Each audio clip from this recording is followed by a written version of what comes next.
اور ہدایت کے لیے ایک عمل یاد رکھیے.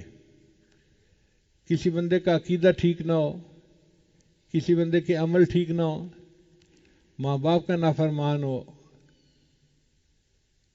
یا اور ایسی کوئی اس کے اندر عیب ہو، تو اس کو ایک وظیفہ کروائیں. کون سا وظیفہ؟ یا رحمان، یا رحیم، یا ہادی. یہ 3 لفظ یاد رکھیں. یا رحمان، یا رحیم، یا ہادی.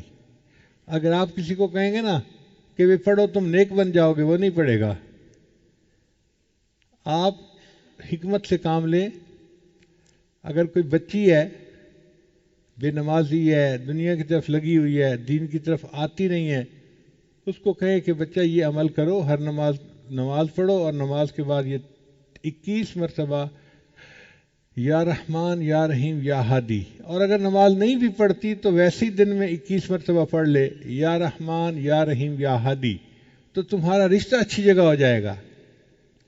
اب یہ بات ایسی ہے کہ جس کو سن کے ہر لڑکی متوجہ ہو جاتی ہے، میرا رشتہ اچھی جگہ پہ ہو، میں ہر عمل کرنے کو تیار ہوں. تو وہ یہ عمل کرے گی، رشتہ بھی اچھی جگہ ہو جائے گا اور اس کو ہدایت بھی مل جائے گی، وہ نیکی کی طرف بھی آ جائے گی. کوئی بندہ ہے تو اس کو کہے بھئی آپ کرو، آپ کا کاروبار اچھا ہو جائے گا.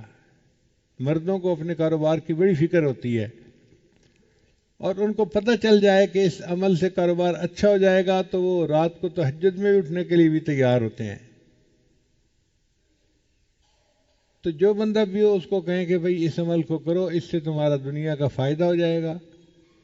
وہ فائدہ بھی ہوگا، اور ایک فائدہ یہ بھی کہ اللہ اس کو ہدایت بھی عطا فرما دیں گے. ہمارا یہ تجربہ ہے کہ جس بندے کو یہ عمل دیا جائے اور وہ اس کو باقاعدگی سے کرے، 40 دن گزرنے سے پہلے پہلے اللہ اس کو ہدایت عطا فرما دیتے ہیں. ہم نے کفر پہ جمے لوگوں کو اسلام قبول کرتے ہوئے آنکھوں سے دیکھا ہے.